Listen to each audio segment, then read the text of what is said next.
Hello, this is a video excerpt of the first conversation that happened at a parish forum about why there's a Book of Common Prayer and will there be another one for those interested.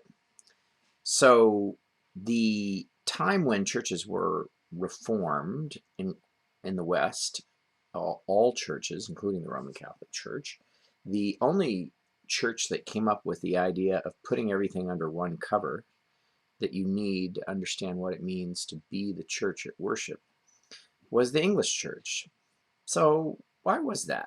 I think it's because it was the only nation where the whole nation went along with the idea of a cautious reformation. So it was a government-sponsored reformation.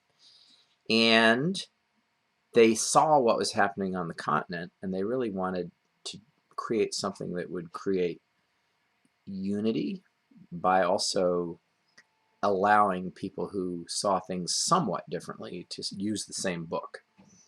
And so that was the hope of the English people. It was certainly the hope of the author of the first Book of Common Prayer, Thomas Cranmer, the first Protestant Archbishop of Canterbury.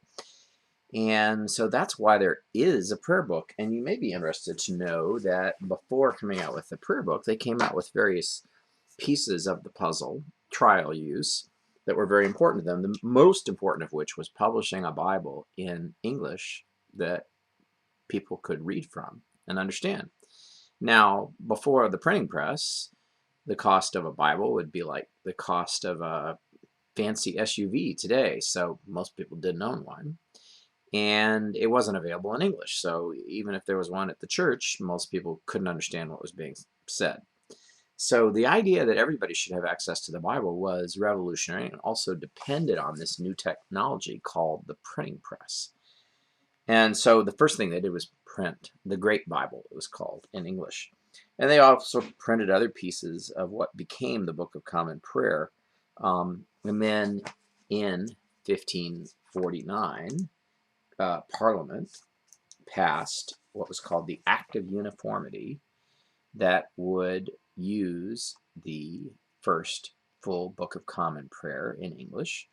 And they gave 4 reasons for wanting to do this. This is from the most authoritative historical and theological commentary on the American Book of Common Prayer by Marion J. Hatchett, who I knew and who was very good friends with a close spiritual mentor of mine. Number 1, they wanted a book that would be grounded upon Holy Scripture. So they wanted it to be in accord with Holy Scripture, not contradict it, and resonate with it. 2, they wanted it to be agreeable to the order of the primitive church. So that's huge because they recognized that in the intervening centuries, the church order that they knew about had become less and less like that of the primitive church when everybody could understand what was going on and more people could participate more directly instead of just watching it from afar. 3, they wanted it to be unifying to the realm. See my previous comments about watching what bitter, sharp divisions and fights had produced on the continent. 4, they wanted it to be edifying to people. I think that's still good. People still need edifying. So the 1549 book was deliberately meant to be, in a sense, temporary because it made very few changes in what the shape of the service felt like, but it made it understandable. With the idea that once they tried that out, they would come out with a revised book. Now, Cranmer was very upset that people who essentially didn't want to change their theology saw this as the English Catholic Church with Henry replacing the place of the Pope. That upset him. So when he came out with the second prayer book in 1552, he wanted to make it much clearer that the English Church was taking part in the reformation of the Church. And so the most famous example of that is they allowed people to kneel to receive communion if they wanted to, but they explained at the end of the communion service, it's been called the Black Rubric, but it wasn't actually rubrics were usually printed in red. This was in black ink, and it was really an explanation saying, kneeling to receive Holy Communion does not mean that you believe in transubstantiation. It is simply a convenient or faithful way to participate in communion. The bread is still bread, the wine is still wine, but the communion of the believer with Jesus takes place in a spiritual fashion. So they saw the idea that you made more of Jesus' literal body and blood, even though it looked like bread and wine, as the gateway to idolatry and to everything about the medieval church they didn't like. So that also shows you this sort of English temperament. Yes, you can still kneel, but you don't have to kneel. But we don't mean by kneeling to be endorsing this idolatrous practice. But we're also, in a sense, not going to stop any idolatrous persons who may entertain such thoughts in their imagination if they're just participating in the unifying of the realm. So that's why there was a prayer book, and many churches since have imitated it, seeing the value in having everything you need under one cover. And it's been the first non-English prayer book was the American prayer book, and I have a copy that I found at a barn bookstore in Connecticut in 1989 or 1990. Here's a copy of the first American prayer book. This was the first non-English prayer book in the world. Why? Because we fought a war and won against the British Empire. And then we came up with our own adaptation of the prayer book. And we've revised it probably a little slower because of things going on in our nation's life, including the Civil War. We came out with a second revision to make it much more flexible and make this whole service shorter that we required on Sunday in 1892. And then incorporating more liturgical scholarship about that primitive church order that the first prayer book said was so important to be in accord with, we came out with the highest church version of the prayer book, the 28 prayer book, beloved by many. And then finally, participating in it's been called the Great Convergence. It's also been called the Liturgical Renewal Movement, when people began to read each other's texts, scholars, and say what's really been edifying, what's really primitive, what's really making sense for what the people of God need today, and what isn't. And this shaped all churches. And so the 79 prayer book was our prayer book that has been the expression of that. And the most recent development, will there be another one? So here's the thing. Just as the first prayer book was brought about by this invention called the printing press, you are watching this on the next thing.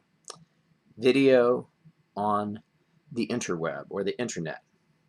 So last General Convention, last year, the bishops unanimously and the House of Deputies concurred, I don't know if it was unanimous, but it was by a huge majority, that the definition of the Book of Common Prayer had to change because technology has changed. So I'm going to read to you what it says. It was called Resolution A059, and it, for the first time, defines the Book of Common Prayer not as the literal printed book, because things get updated more readily and borrowed and influenced. Those liturgical forms and other texts authorized by the General Convention. In other words, liturgies not in the current prayer book, like we have a same-sex marriage rite that is official, and gender-inclusive liturgies can be judged to be prayer book status without replacing the 79 prayer book. And so this acknowledges that our technology is changing us. And there is now a website called Episcopal Common Prayer where you can go see all those things. And a really cool thing is it allows local congregations, with cooperation with their bishop, more flexibility about how they live out the Book of Common Prayer than ever before. That first act of unity was afraid of civil war the most, and horrible, horrible relationships at the least, we've become more embracing that people have different ideas and different needs and can still be faithful to each other. So in our prayer book on page 400, 401 is the directions for how to do Episcopal worship. This is sometimes called Rite 3, but it's actually not a rite. It's a set of directions you should follow if you're going to develop your own material or use somebody else's. So what the Episcopal Church has now decided is if your bishop is agreeable, you may develop worship in accord with prayer book principles that nobody else is doing yet. And you can share it with other people, and you can borrow from other people with your bishop's cooperation and permission. So will there be another prayer book? Eventually, but it's not going to mean the same thing, because now there are more materials than you can fit under 2 covers, and because the technology's changed, which means what we use will change more often, but that shape of the ritual and that principle of what the ritual's hoping to help us do to connect with God and be edified is not changing. So I know some people are probably going to feel sad and a sense of loss about that. And I just want to remind all of you that none of your grandparents felt nostalgia about giving up their horses and buggies when they could afford to buy a Model T. And that's the end of the first video about will there be another prayer book and why do we have one?